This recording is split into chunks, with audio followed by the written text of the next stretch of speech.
আসসালামু আলাইকুম ইয়া আইয়ুহান নাস ক্বালা রাব্বি ইশরাহ লি সাদরি ওয়া ইয়াসসির লি আমরি ওয়াহলুল উকদাতাম মিন লিসানি ইয়াফকাহু কওলি ওয়াকুল রাব্বি আউযু বিকা মিন হামাযাতিশ শায়াতিন ওয়াকুল রাব্বি জিদনি ইলম। আজকে ছোট্ট একটি বিষয় নিয়ে আমি কথা বলব। বিষয়টা ছোট কিন্তু মোস্ট ইম্পর্ট্যান্ট। কারণ পবিত্র কোরআনের যে কালামুল্লাহ আছে প্রত্যেকটি আয়াতই বিশাল। এই নেয়ামত বা এর উজ্জ্বলতা, এর মহত্ত্ব কোনো মানুষের সাধ্য নাই যে এক্সপ্লেইন করে শেষ করতে পারবে। তাই আমি আজকে সূরা আল ইমরানের ১০১ নম্বর আয়াত আমি বিসমিল্লাহ থেকে আয়াত গণনা করছি। আর বিসমিল্লাহ পবিত্র কোরআনের ১ম আয়াত। এই বিসমিল্লাহ থেকে প্রত্যেক আয়াতকে গণনা করতে হবে। কারণ সূরা আত-তাওবায় বিসমিল্লাহ নাই, তাই বিসমিল্লাহ ছাড়াই আয়াত গণনা করা হয়। আর ১১৩টি সূরাতেই বিসমিল্লাহ আসছে। যাই হোক, ১০১ নম্বর আয়াত সূরা আল ইমরানের ৩ নম্বর সূরাতে সেখানে আসছে যে, ইয়া আইয়ুহাল্লাযীনা আমানু, হে যাহারা ঈমান এনেছ, আর হে যারা মুমিনদার বান্দা বিশ্বাসীগণ যারা ঈমান এনেছ, যাহার থেকে কিতাব দেওয়া হয়েছে, তুমি যদি তাদের দলে অন্তর্ভুক্ত হয়ে যাও, তোমার ঈমান আনার পরে তারা কি করবে? তোমাকে কাফের বানিয়ে ছাড়িবে। ইম্পর্ট্যান্ট একটি আয়াত। যাহার দিকে কিতাব দেওয়া হয়েছে, দ্যাট মিনস এতে বোঝা যাচ্ছে যে মুসলমানদের মধ্যে যাহারা মুসলমান বলে বিভিন্ন ফিরকা দলে উপদলে বিভক্ত হয়ে গেছে, বড় বড় ফিরকা, তাহার দিকেও কিতাব দেওয়া হয়েছে।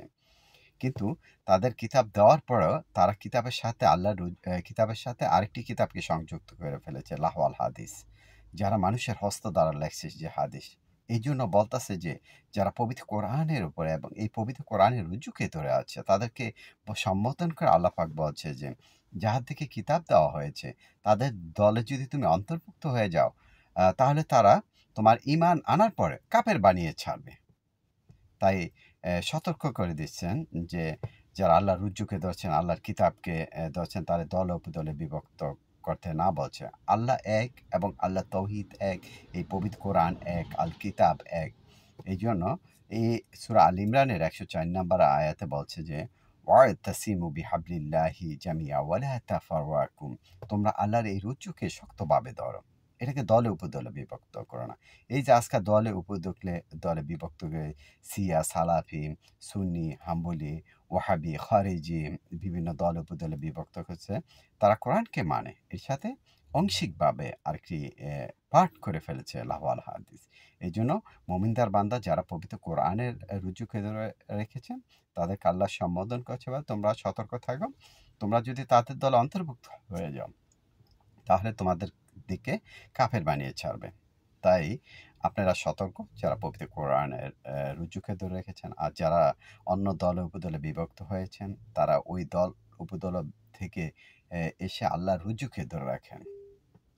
এটাই আল্লাহ কমান্ড করছে এবং আল্লাহ তাকে অবলম্বন করেন। আমাদের সবাইকে বুঝার তৌফিক দান করুন। সূরা আল ইমরানের ১০১ নম্বর আয়াত, বিসমিল্লাহ থেকে আয়াত, এই আয়াতটা খুলে পড়েন। তাহলে ইনশাল্লাহ আপনারা বুঝতে পারবেন এবং আপনার জ্ঞান কি বলে। কারণ আপনার কর্মের জন্য আমি দায়ী না, আমার কর্মের জন্য আপনি দায়ী না। যার যার বিবেক আছে, ইচ্ছা শক্তি আছে, এটাকে জিজ্ঞেস করা হইব। তাই সবাইকে বুঝার তৌফিক দান করুন। আলহামদুলিল্লাহ, আলহামদুলিল্লাহ। আসসালামু আলাইকুম ইয়া আইয়ুহান নাস।